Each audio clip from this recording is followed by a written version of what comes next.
ಎಲ್ಲರಿಗೂ ನಮಸ್ಕಾರ. ಕನಕವ್ವೆ ಕಂಬದವ್ವೆ ಆದಂಥ ಕಥೆಯನ್ನ ನೆನ್ನೆ ನೀವು ಕೇಳಿದ್ರಿ, ಬಹಳ ಚೆನ್ನಾಯ್ತಲ್ವೇ?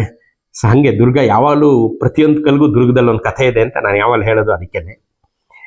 ಈ ಕಡೆ ನೀವು ನೋಡಿದ್ರೆ ಮತ್ತಿತಿಮ್ಮಣ್ಣ ನಾಯಕರಿಗೆ ಭುಜಕ್ಕೆ ಭುಜ ಕೊಟ್ಟು ಅವ್ರ ಕೊನೆಯವರೆಗೂ ಅವ್ರ ಜೊತೆ ಇದ್ದಂಥ ದಾದಯ್ಯ ನಾಯಕರಿಗೆ ಮತ್ತಿತಿಮ್ಮಣ್ಣ ನಾಯಕರು ತಮ್ಮ ಮಗಳಾದಂಥ ಹೊನ್ನವ್ವೆಯನ್ನ ಕೊಟ್ಟು ಮದುವೆ ಮಾಡಿರ್ತಾರೆ.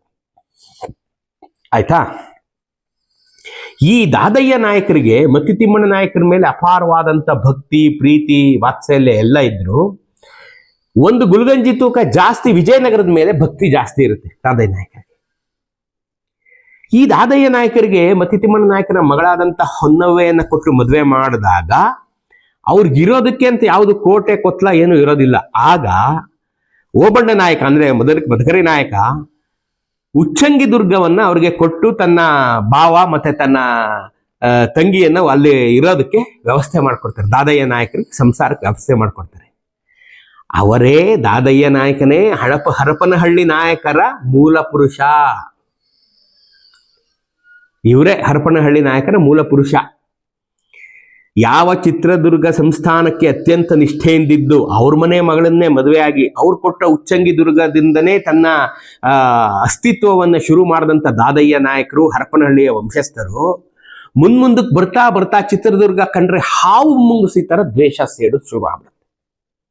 ಕೊನೆವರೆಗೂ ಓಬಣ್ಣ ನಾಯಕನಿಂದ ಹಿಡಿದು ಕೊನೆ ರಾಜ ವೀರ ಮದಕರಿ ನಾಯಕರವರೆಗೂ ಇವರ ದ್ವೇಷ, ಚಿತ್ರದುರ್ಗ ಮೇಲಿನ ಸೇಡು ತೀರೋದಿಲ್ಲ ಹರಪನಹಳ್ಳಿ ಅವ್ರಿಗೆ. ಯಾಕಿದು ಅಂತಂದ್ರೆ ಅದಕ್ಕೊಂದು ಕತೆ. ಹೊನ್ನವನನ್ನ ಕೊಟ್ಟು ಮದುವೆ ಮಾಡಿ ಅವರಿಗೆ ಉಚ್ಚಂಗಿ ದುರ್ಗವನ್ನ ಕೊಟ್ಟು ಅವರಲ್ಲಿ ಇರೋ ಅಂತ ವ್ಯವಸ್ಥೆ ಮಾಡಿದಾಗ ಈ ಉಚ್ಚಂಗಿ ದುರ್ಗದಲ್ಲಿದ್ದಂಥ ಒಬ್ಬ ಶಾನುಭೋಗ ದಾದಯ್ಯ ನಾಯಕನಿಗೆ ಕಿವಿ ಕಚ್ಚುತ್ತಾನೆ. ಏನು ನೋಡು, ನೀನು ಚಿತ್ರದುರ್ಗದಿಂದ ಈ ಹೆಣ್ಣು ಅಂತ ಬಂದಿದೀಯಾ, ಇವಳು ಯಾವಾಗ್ಲೂ ತನ್ನ ತಂದೆ ಮನೆ ಕಡೆನೇ ಚಿಂತೆ ಮಾಡ್ತಾ ಇರ್ತಾಳೆ. ಆಯ್ತಾ? ನಿನ್ ಮೇಲಾಗ್ಲಿ, ಉಚ್ಚಂಗಿ ದುರ್ಗದ ಮೇಲಾಗ್ಲಿ, ಹರಪನಹಳ್ಳಿ ಮೇಲಾಗ್ಲಿ ಅವಳಿಗೇನು ವ್ಯಾಮೋಹವಿಲ್ಲ. ತನ್ನ ತಂದೆ ಮನೆ ಕಡೆಯಿಂದನೇ ಯೋಚನೆ ಮಾಡ್ತಾ ಇರ್ತಾಳೆ. ಓಬಣ್ಣ ನಾಯಕನಿಗೆ, ತನ್ನ ಸೋದರ ಓಬಣ್ಣ ನಾಯಕನಿಗೆ ಹೇಳ್ಕೊಟ್ಟು ನಿನ್ ಮೇಲೆ ಯುದ್ಧಕ್ಕೆ ಬರಂಗ್ ಮಾಡಿ ನಿನ್ನನ್ನ ಪುನಃ ದೇಶಭ್ರಷ್ಟನನ್ನಾಗಿ ಮಾಡ್ಬಿಡ್ತಾಳೆ ಇವಳು. ಉಚ್ಚಂಗಿ ದುರ್ಗನ ವಾಪಸ್ ಅವ್ರು ವಶಪಡಿಸ್ಕೊಂಡ್ಬಿಡ್ತಾರೆ. ಉಚ್ಚಂಗಿ ದುರ್ಗನ ಚಿತ್ರದುರ್ಗರು ತಾವು ವಾಪಸ್ ತಗೊಂಡ್ಬಿಡ್ತಾರೆ. ನೀನ್ ದೇಶಭ್ರಷ್ಟನಾಗಿ ಹೋಗ್ತೀಯಾ, ಎಲ್ಲಿಂದ ಶುರು ಮಾಡಿದೆ ಅಲ್ಲಿಗಿಂತ ಕೆಳಗಡೆ ಹೊರಟೋಗ್ತೀಯ ನೀನು, ಜೋಪಾನ ನೀನು ಅಂತ ಹೇಳ್ಬಿಡ್ತಾರೆ. ಇದನ್ನ ಕೇಳಿದಂತ ದಾದಯ್ಯ ನಾಯಕ ಹಿಂದೆ ಮುಂದೆ ಯೋಚನೆ ಮಾಡದೆ, ಲೋಕಾಲೋಕ ವಿವೇಚನೆಯನ್ನ ಯೋಚನೆ ಮಾಡದೆ, ನ್ಯಾಯಾನ್ಯಾಯ ಒಂದು ವಿಮರ್ಶೆಯನ್ನ ಮಾಡದೆ, ಕಣ್ಣು ಮುಚ್ಕೊಂಡು, ನಾನು ಕರೆಕ್ಟು, ದುರ್ಗದಿಂದ ಇವಳನ್ನು ತಂದಿದ್ದೇ ತಪ್ಪಾಗೋಯ್ತು, ಇವಳು ಯಾವತ್ತಿದ್ರು ತಂದೆ ಮನೆ ಕಡೆಗೇನೆ, ತವ್ರ ಮನೆ ಕಡೆಗೆ ಒಳ್ಳೇದಾಗ್ಲಿ ಅಂತ ಹೇಳಿ ಹೊರತು ಉಚ್ಚಂಗಿ ದುರ್ಗ ಉದ್ಧಾರ ಆಗ್ಲಿ ಅಂತ ಇವಳೇನು ಹೇಳೋದಿಲ್ಲ ಅಂತ ಅಂದ್ಬಿಟ್ಟು ಇವನೇನ್ ಮಾಡ್ತಾನೆ, ಉಚ್ಚಂಗಿ ದುರ್ಗದಲ್ಲಿ ಒಂದು ಮೇಲ್ದುರ್ಗ ಇರುತ್ತೆ. ಅಲ್ಲಿ ಯಾವಾಗಲೂ ಇವಳು ಕೂತ್ಕೊಂಡು ಗಾಳಿ ಸೇವನೆ ಮಾಡ್ತಿರ್ತಕ್ಕಂಥ ಕಾಲದಲ್ಲಿ ಯಾವಾಗಲೂ ಅಲ್ಲೇ ಕೂತ್ಕೊಂಡು ಇವಳು ಒಂದು ಸಾಯಂಕಾಲದೊತ್ತು ಬೆಳಗ್ಗೆ ಹೊತ್ತು ಇವಳು ಯಾವಾಗ ಫ್ರೀ ಇರ್ತಾಳೆ ಅವಾಗೆಲ್ಲ ಕೂತ್ಕೊಂಡು ಅಲ್ಲಿ ಈ ಉಚ್ಚಂಗಿ ದುರ್ಗದ ಒಂದು ನಯನ ಮನೋಹರವಾದಂಥ ದೃಶ್ಯವನ್ನ ನೋಡ್ಕೊಂಡು ಕಾಲವನ್ನ ಕಳೀತಾ ಇರ್ತಾಳೆ ಹೊನ್ನವ್ವ. ಈ ದಾದಯ್ಯ ನಾಯಕ ಅವಳನ್ನ ಅಲ್ಲಿಂದ ಎತ್ತಿ ಕೆಳಕ್ಕೆ ಅವಳನ್ನ ಎಸೆಸ್ಬಿಡ್ತಾನೆ. ತನ್ನ ಆಳುಗಳಿಗೆ ಹೇಳಿ, ಭಟರಿಗೆ, ಸೈನಿಕರಿಗೆ ಹೇಳಿ ಅವಳನ್ನ ಮೇಲಿಂದ ಎತ್ತಿ ಕೆಳಗಡೆ ಎಸೆದ್ಬಿಟ್ಟು ಅವಳನ್ನ ಕೊಂದು ಬಿಡುತ್ತಾರೆ. ಅವಳನ್ನ ಕೊಂದುಬಿಟ್ಟು ಇವಳು ಅರಮನೆ ಕಿಟಕಿಯಿಂದ ಕೆಳಗಡೆ ಬಿದ್ದೋದ್ಲು ಅಂತ ಸುದ್ದಿ ಹಬ್ಬಿಸ್ಬಿಡ್ತಾನೆ.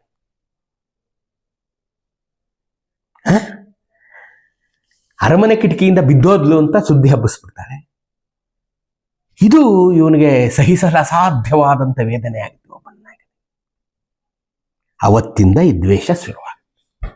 ಒಬ್ಬರು ಕಂಡ್ರೆ ಒಬ್ರಿಗಾಗದೇ ಇರುವಂಥದ್ದು. ಈ ಹರಪನಹಳ್ಳಿ ಮುಂಚೆ ಒಂದು ಅಗ್ರಹಾರವಾಗಿರುತ್ತೆ. ದಾದಯ್ಯ ನಾಯಕನಿಗೆ ಉಚ್ಚಂಗಿ ದುರ್ಗದ ಕೋಟೆಯನ್ನ ಕೊಡೋದಕ್ಕೆ ಮುಂಚೆ ಹರಪನಹಳ್ಳಿ ಒಂದು ಅಗ್ರಹಾರವಾಗಿರುತ್ತೆ. ಆಮೇಲೆ ಈ ಹರಪನಹಳ್ಳಿ ಪಾಳೆಗಾರಿಕೆ ಶುರು ಆಗುತ್ತೆ.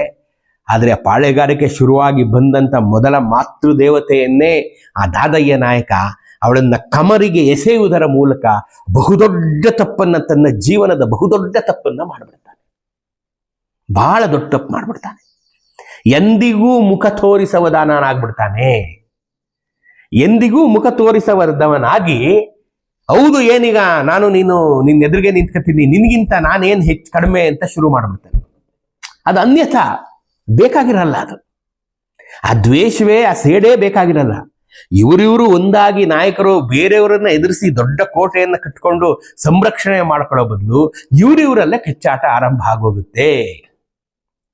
ಇದು ಶತಮಾನಗಳವರೆಗೆ ಮುಂದುವರೆದು ಕೊನೆಗೆ ಚಿತ್ರದುರ್ಗದ ಪತನಕ್ಕೂ ಹರಪನಹಳ್ಳಿಯ ಪತನಕ್ಕೂ ಕಾರಣವಾಗುತ್ತೆ.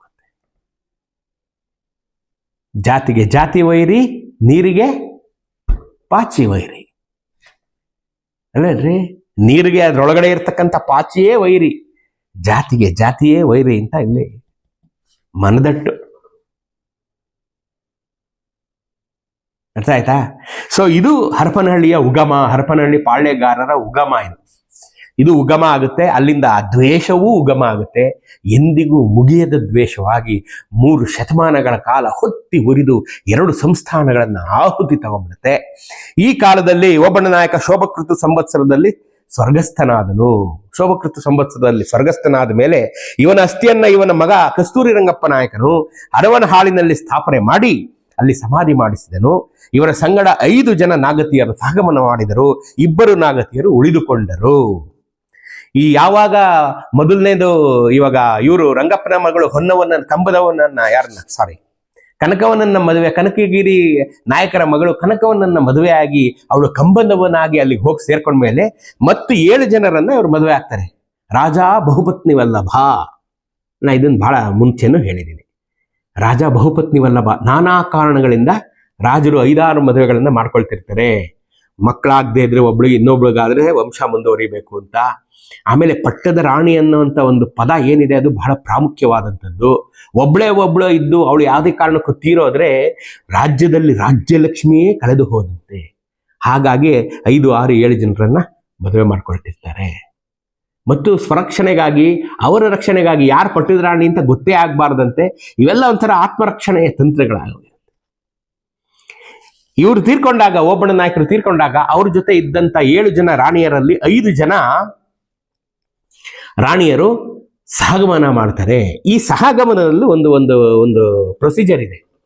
ಏನ್ ಪ್ರೊಸೀಜರ್ ಅಪ್ಪ ಅಂತಂದ್ರೆ, ರಾಜ ತಾನು ಬದುಕಿರೋವರೆಗೂ ತನಗೆ ಎಷ್ಟೇ ವಯಸ್ಸಾದ್ರೂ ಗಂಡಸೇನೆ. ಇವಾಗ ಹೆಂಗೆ ಅಂತಂದ್ರೆ, ಈಗ ನಮ್ಗೆ ವಯಸ್ಸಾದ್ರೂ ನಮ್ಮ ವಯಸ್ಸಾದ ಹೀರೋಗಳೆಲ್ಲ ಹೀರೋ ಪಾರ್ಟ್ ಮಾಡ್ತಾ ಇದ್ವೆ. ಅವ್ರಿಗೆ 60-65 ಆಗಿದೆ. ಅವ್ರ ಮಕ್ಕಳು ಮೊಮ್ಮಕ್ಕಳು ವಯಸ್ಸಿನ ಹೀರೋಯಿನ್ಗಳ ಜೊತೆ ಡುಯೆಟ್ ಹಾಡೋದನ್ನ ನಾವೆಲ್ಲ ನೋಡಿಲ್ವೇ? ಅದು ಈ ಕಾಲದ್ದಲ್ಲ, ಅದು ಶತಮಾನಗಳಿಂದ ಬಂದಿರುವಂಥದ್ದು. ರಾಜನಿಗೆ ಎಷ್ಟೇ ವಯಸ್ಸಾದ್ರೂ ಅವ್ನು ಗಂಡಸೆ. ಅವನು ಚಿಕ್ಕ ಹುಡುಗಿರನ್ನ ಮದುವೆ ಮಾಡ್ಕೊತಾನೆ ಇರ್ತಾನೆ. ಈ ಸಹಗಮನ ಅಂತ ಬರ್ತಲ್ಲ, ರಾಜ ಸತ್ತಾಗ ಯಾರು ರಾಜನ ವಯಸ್ಸಿನವರೇ ಇರ್ತಾರಲ್ಲ ರಾಣಿರು, ರಾಜನ ವಯಸ್ಸು 60 ಆಗಿರುತ್ತೆ ಅನ್ಕೊಳ್ಳಿ, ಆ ರಾಣಿಯರಿಗೂ 50-55 ಆಗಿರುತ್ತಲ್ಲ, ಅವರು ಸಹಗಮನ ಮಾಡೋದು.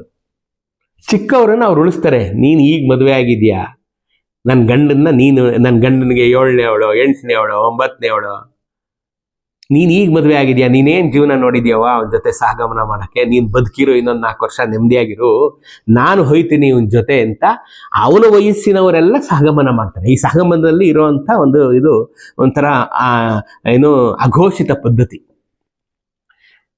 ಯಾವ ರಾಜ ಸಾಯ್ತಾನೋ ಅವನ ಹೆಚ್ಚು ಕಡಿಮೆ ಅವನದೇ ವಯಸ್ಸಿನ ರಾಣಿಯರು ಸಹಗಮನ ಮಾಡ್ಬಿಡ್ತಾರೆ. ಚಿಕ್ಕ ವಯಸ್ಸಿನವ್ರು ಉಳ್ಕೋತಾರೆ, ಮುಂದುವರ್ಸ್ಕೊಂಡು ಹೋಗ್ತಾರೆ. ಅರ್ಥ ಆಯ್ತಾ? ಈ ಕಡೆ ಈ ಹೊನ್ನಮ್ಮ ಜಾರಿದ ಬಂಡೆ ಅಂತ ಉಚ್ಚಂಗಿದುರ್ಗದಲ್ಲಿ ಇದೆ ಇವತ್ತಿಗೂ. ಕೆಳಗಡೆ ಒಂದು ಹೊಂಡ ಇದೆ, ಅದನ್ನ ಹೊನ್ನೆಜರಿ ಅಂತಾನು ಕರೀತಾರೆ.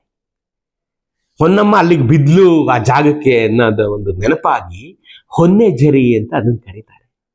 ಹೊನ್ನಮ್ಮ ಜಾರಿದ ಬಂಡೆ ಮತ್ತು ಹೊನ್ನೆಜರಿ ಇವತ್ತಿಗೂ ಉಚ್ಚಂಗಿದುರ್ಗಕ್ಕೆ ಹೋದಾಗ ನೀವು ನೋಡ್ಕೊಂಡ್ಬರ್ಬೋದು. ಅರ್ಥ ಆಯ್ತಲ್ಲ? ಸೊ ಈ ಓಬಣ್ಣ ನಾಯಕನ ಮಗ ಕಸ್ತೂರಿ ರಂಗಪ್ಪ ನಾಯಕ ತನ್ನ ತಂದೆಯ ಉತ್ತರ ಕ್ರಿಯಾದಿಗಳನ್ನ ನಡೆಸ್ತಾರೆ. ಅವನ ತಾಯಂದಿರು 5 ಜನ ಸಹಗಮನ ಆಗ್ತಾರೆ, ಇನ್ನ 2 ಉಳ್ಕೋತಾರೆ. ಆಯ್ತಾ? ಈ ಕಸ್ತೂರಿ ರಂಗಪ್ಪ ನಾಯಕ ಶೋಭಕೃತ 1525ನೇ ಶೋಭಕೃತ ಸಂವತ್ಸರ ಆಷಾಢ ಶುದ್ಧ 5ನೇ ತಾರೀಕಿನಂದು ಪಟ್ಟವಾಗ್ತಾನೆ. ಕಸ್ತೂರಿ ರಂಗಪ್ಪ ನಾಯಕನಿಗೆ ಪಟ್ಟವಾಗುತ್ತೆ. ಇವರು 3ನೇ ದೊರೆ ಕಸ್ತೂರಿ ರಂಗಪ್ಪ ನಾಯಕರು. ಮತ್ತಿ ತಿಮ್ಮಣ್ಣ ನಾಯಕರು, ಓಬಣ್ಣ ನಾಯಕರು ಅಥವಾ ಮೊದಲನೇ ಮಧುಕರಿ ನಾಯಕರು, 3ನೇವರು ಕಸ್ತೂರಿ ರಂಗಪ್ಪ ನಾಯಕರು. ಅರ್ಥ ಆಯ್ತಾ? ಇವರು 3ನೇವರು. ಸೊ ಇವರು ಇನ್ನೊಂದಿಷ್ಟು ಕೋಟೆಯನ್ನ ಕಟ್ಕೊಂಡು ಬಲಪಡಿಸ್ಕೊಂಡು, ಯಾಕೆಂದ್ರೆ ಯಾವತ್ತೂ ವೈರಿಗಳ ಕಾಟ ನಿಲ್ಲೋದೇ ಇಲ್ಲ, ಸದಾ ಯುದ್ಧ ನಿರತ. ಚಿತ್ರದುರ್ಗ ಅಂದ್ರೆ ಸದಾ ಯುದ್ಧ ನಿರತ ದುರ್ಗ. ಚಿತ್ರವರು ದುರ್ಗದ ಕಲ್ಲುಗಳನ್ನ ಒಂದ್ಸಲಿ ಕೋಟೆ ಗೋಡೆ ಇರುತ್ತಲ್ಲ ದುರ್ಗದಲ್ಲಿ, ಕೋಟೆ ಗೋಡೆನ ಒಂದ್ಸಲಿ ಮಳೆ ಬಂದಾಗ, ಕೋಟೆ ಗೋಡೆ ನೀವು ಮಳೆಲೇನಾದ್ರು ದುರ್ಗಕ್ಕೆ ಹೋಗ್ಬಿಟ್ಟು ಮಳೆ ನೀರನ್ನ ನೆನೀತಿರ್ತಲ್ಲ, ಆಗ ಕೋಟೆ ಗೋಡೆನ ಒಂದ್ಸಲಿ ಸೌರಿ ಒಂದ್ಸಲಿ ವಾಸನೆ ತಗೊಂಡ್ಬಿಟ್ರೆ ನಿಮ್ಗೆ ರಕ್ತದ ವಾಸನೆ. ಯಾಕೆಂದ್ರೆ ಅಷ್ಟು ರಕ್ತದ ಅಭಿಷೇಕ ಕೋಟೆಯ ಗೋಡೆಗಳಿಗಾಗಿದೆ ರೀ. ಅಷ್ಟು ರಕ್ತ, ಸಾವಿರಾರು ಸೈನಿಕರ, ಹುತಾತ್ಮರಾದಂಥ ಸೈನಿಕರ ರಕ್ತ ಕೋಟೆಯ ಗೋಡೆಗಳಿಗೆ ಅಂಟಿಕೊಂಡಿದೆ. ಅರ್ಥ ಆಯ್ತಾ? ಕೋಟೆ ಯಾಕೆ ನಿಮಗೆ ಹೋದ ತಕ್ಷಣ ನಿಮಗೆ ಒಂಥರ ಅಧೀರರನ್ನಾಗಿ ಮಾಡುತ್ತೆ ಅಂದ್ರೆ, ಅಷ್ಟು ಯುದ್ಧಗಳು ನಡೆದಿವೆ ಆ ಕೋಟೆ ಒಳಗಡೆ. ನಿಮ್ಗೆ ನೋಡಿದ ತಕ್ಷಣ ಕೋಟೆ ಒಂಥರ ಏನಪ್ಪ ಇದು ಅಂತ ನಿಮ್ಮ ಎದೆ ಒಂದು ಸ್ವಲ್ಪ ಹಳ್ಳೆದೇ ಆಗುತ್ತಲ್ಲ. ಯಾಕೆ ಅಂತಂದ್ರೆ ದುರ್ಗದೊಳಗಡೆ ಅಷ್ಟು ಯುದ್ಧಗಳು ನಡೆದಿವೆ, ಸಾವಿರಾರು ಜನ ಸೈನಿಕರು ಹುತಾತ್ಮರಾಗಿದ್ದಾರೆ ಆ ಕೋಟೆಯನ್ನು ರಕ್ಷಣೆ ಮಾಡೋದ್ರಲ್ಲಿ. ಅರ್ಥ ಆಯ್ತಾ? ಹಾಗೇನೆ ಈ ಕಸ್ತೂರಿ ರಂಗಪ್ಪ ನಾಯಕರು ಸದಾ ಯುದ್ಧ ನಿರತ. ಅವರು ತರೀಕೆರೆ ನಾಯಕರ ಮೇಲೆ ಯುದ್ಧ ಮಾಡಬೇಕಾಗುತ್ತೆ, ಹರಪನಹಳ್ಳಿ ನಾಯಕರು ಬರ್ತಾರೆ, ಅದಾದ್ಮೇಲೆ ಅವ್ರ ಜೊತೆ ಯುದ್ಧ ಮಾಡಿ ಇವರೆಲ್ಲರನ್ನು ಬಹಳ ಅನಾಯಾಸದಿಂದ ಗೆಲ್ತಾರೆ. ಕಸ್ತೂರಿ ರಂಗಪ್ಪ ನಾಯಕರು ಈಸ್ ಎ ಬಾರ್ನ್ ಫೈಟರ್. ಇವರು ಕಸ್ತೂರಿ ರಂಗಪ್ಪ ನಾಯಕರನ್ನ ಎದುರಿಸಿ ಗೆದ್ದವರೇ ಇಲ್ಲ ಅನ್ನೋ ಒಂದು ಜನಜನಿತವಾದಂಥ ಒಂದು ಮಾತು ಅವತ್ತಿನ ಕಾಲಕ್ಕೆ ದುರ್ಗದಲ್ಲಿ ಚಾಲ್ತಿಯಲ್ಲಿರುತ್ತೆ. ಯುದ್ಧಗಳನ್ನೆಲ್ಲ ಅನಾಯಾಸವಾಗಿ ಗೆಲ್ತಾ ಇರ್ತಾರೆ, ಶತ್ರುಗಳನ್ನ ಪುಡಿಗಟ್ಟಿ ಓಡಿಸ್ತಾ ಇರ್ತಾರೆ. ಕಸ್ತೂರಿ ರಂಗಪ್ಪ ನಾಯಕನ ಕೈಲಿ ಏನಾಗುತ್ತೆ ಅಂತ ಅವ್ರನ್ನ ಅಂಡರ್ ಎಸ್ಟಿಮೇಟ್ ಮಾಡಿ ಬಂದಂಥವ್ರಿಗೆಲ್ಲ ಸರಿಯಾದ ಬಿಸಿ ಮುಟ್ಟಿಸಿ ಕಳಿಸ್ತಾ ಇರ್ತಾರೆ. ಹಾಗಾಗಿ ಕಸ್ತೂರಿ ರಂಗಪ್ಪ ನಾಯಕರಿಗೆ ಗಾದ್ರಿಮಲೆ ಹೆಬ್ಬುಲಿ ಅಂತ ಅವ್ರಿಗೆ ಬಿರುದನ್ನ ಕೊಡ್ತಾರೆ. ಗಾದ್ರಿಮಲೆ ಹೆಬ್ಬುಲಿ ಕಸ್ತೂರಿ ರಂಗಪ್ಪ ನಾಯಕ. ಹೆಂಗೆ? ಮತ್ತೆ ತಿಮ್ಮಣ್ಣ ನಾಯಕರಿಗೆ ಏನ್ ಕೊಟ್ಟಿರ್ತಾರೆ? ಹಗಲು ಕಗ್ಗೊಲೆ ಮಾನ್ಯ. ಕಲಬುರ್ಗಿಯ ಕೋಟೆಯಲ್ಲಿ ಅವರು ತೋರಿಸಿದಂತ ವೀರಾವೇಶದ ಯುದ್ಧದಿಂದ ಅವರಿಗೆ ಹಗಲು ಕಗ್ಗೊಲೆ ಮಾನ್ಯ ಅಂತ ಕೊಟ್ಟಿರ್ತಾರೆ. ಇವರಿಗೆ ಗಾದ್ರಿಮಲೆ ಹೆಬ್ಬುಲಿ ಅಂತ ಇವ್ರಿಗೆ ಕೊಡ್ತಾರೆ. ಆಯ್ತಾ? ಈ ಕಸ್ತೂರಿ ರಂಗಪ್ಪ ನಾಯಕನಿಗೆ ಒಬ್ಬ ಮಗ ಇರ್ತಾನೆ. ಆಯ್ತಾ? ಆ ಕಸ್ತೂರಿ ರಂಗಪ್ಪ ನಾಯಕನಿಗೆ ಕುಮಾರ ಮದಕರಿ ಅಂತ ಅವನ ಹೆಸರು. ಆಯ್ತಾ? ಸರ್ಜೇರಾಯ ಅಂತಾನು ಕರಿತೀವಿ ಅವನ್ನ. ಸರ್ಜೇರಾಯ ಅಂತಾನು ಕರೀತಾರೆ. ಅವನು ಮತ್ತೊಬ್ಬ ಹುಲಿ. ಕಸ್ತೂರಿ ರಂಗಪ್ಪ ನಾಯಕನೇ ಹುಲಿ ಅಂದ್ರೆ ಅವನ ಮಗ ಸರ್ಜೇರಾಯ ಹುಲಿ ಮರಿಯೇ. ಈ ಕಸ್ತೂರಿ ರಂಗಪ್ಪ ನಾಯಕರಿಗೆ ಒಬ್ಬಳು ಮಗಳೂ ಇರ್ತಾರೆ. ಅವ್ರಿಗೆ ಸೀರ್ಯದ ರಂಗಪ್ಪನ ಕೃಷ್ಣಪ್ಪ ನಾಯಕನಿಗೆ ಕಸ್ತೂರಿ ರಂಗಪ್ಪ ನಾಯಕನ ಮಗಳು ಓಬವ್ವನನ್ನ ಕೊಟ್ಟು ಮದುವೆ ಮಾಡಿಕೊಡ್ತಾರೆ. ಸೀರ್ಯ ಅಂದ್ರೆ ಶಿರಾದ ಪಾಳೆಗಾರರಾಗಿದ್ದಂಥ ರಂಗಪ್ಪ ನಾಯಕನ ಮಗನಾದಂಥ ಕೃಷ್ಣಪ್ಪ ನಾಯಕರಿಗೆ ಚಿತ್ರದುರ್ಗದ ಪಾಳೆಗಾರರಾದಂಥ ಕಸ್ತೂರಿ ರಂಗಪ್ಪ ನಾಯಕರು ತಮ್ಮ ಮಗಳಾದಂಥ ಓಬವ್ವೆಯನ್ನ ಕೊಟ್ಟು ಮದುವೆ ಮಾಡಿಕೊಡ್ತಾರೆ. ಇಲ್ಲಿ ಒಂದು ವಿಶೇಷ ಏನು? ಕಸ್ತೂರಿ ರಂಗಪ್ಪ ನಾಯಕನ ಮಗಳು ಮನೇಲೆ ಉಳ್ಕೋತಾರೆ. ಮಗಳು ಅಳಿಯ ಇಲ್ಲೇ. ಶಿರಾದ ರಂಗಪ್ಪ ನಾಯಕನ ಮಗ ಕೃಷ್ಣಪ್ಪ ನಾಯಕ ತಾನು ತನ್ನ ಮನೆ ಬಿಟ್ಟು ಬಂದು ಮಾವನ ಮನೇಲಿ ಉಳ್ಕೊತಾನೆ. ದುರ್ಗದಲ್ಲೇ ಉಳ್ಕೊಂಡಿರ್ತಾನೆ. ದುರ್ಗದಲ್ಲೇ ಅವರಿಬ್ಬರಿಗೆ ಉಳ್ಕೊಳ್ಳೋದಕ್ಕೆ ವ್ಯವಸ್ಥೆ ಮಾಡ್ಕೊಟ್ಟಿರ್ತಾರೆ ಕಸ್ತೂರಿ ರಂಗಪ್ಪ ನಾಯಕರು. ಮಗಳಾದಂಥ ಓಬವ್ವೆ, ಅಳಿಯನಾದಂಥ ಕೃಷ್ಣಪ್ಪ ನಾಯಕನಿಗೆ. ಆದರೆ ನೋಡಿ,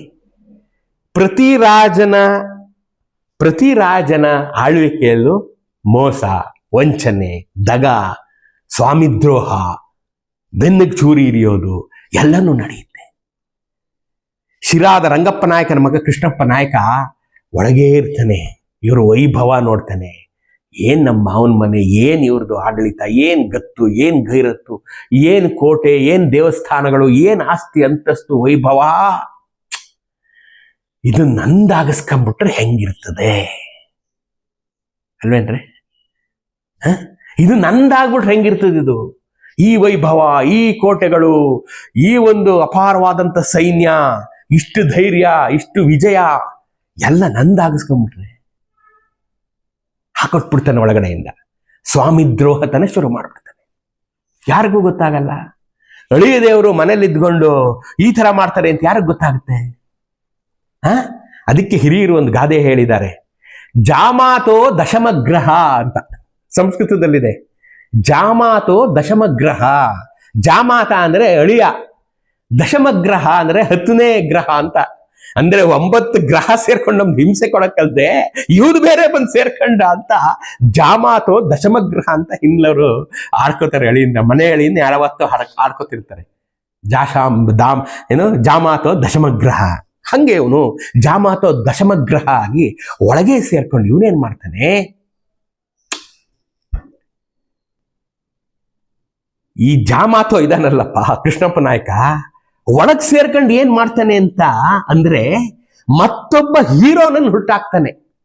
ಅವನು ತಾನು ಹೀರೋ ಆಗ್ಬೇಕು ಅಂತ ಹೊರಟಿರ್ತಾನೆ, ಆದ್ರೆ ಹುಟ್ಟಿದ್ದು ಇನ್ನೊಬ್ಬ ಹೀರೋ, ಮತ್ತೊಬ್ಬ ರಣಧೀರ. ನಾಳೆ ಹೇಳ್ತೇನೆ.